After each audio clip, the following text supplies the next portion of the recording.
Guys तो सबसे पहले है खेसारी लाल यादव वाला गाना ट्रेंडिंग स्टार वाला गाना सुन ले जा।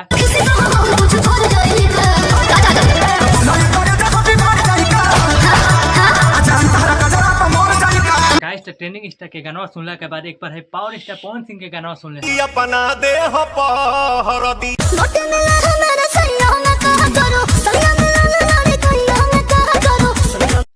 गाइस तो इस गाना सुनला के बाद हम रोज सबके बता तनी गानवा के जौन बोल बा दोनों गानवा के हम बोल बताओ तनी।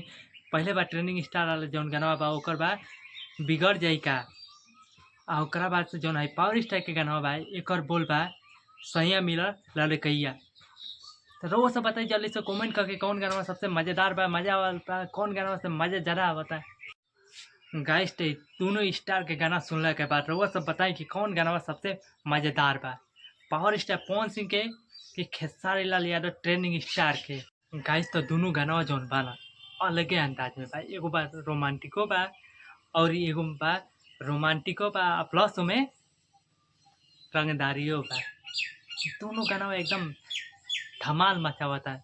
रउआ सब बताइलो कौन गाना ज़्यादा धमाल मचा रहा बा, कमेंट कर लो जल्दी से।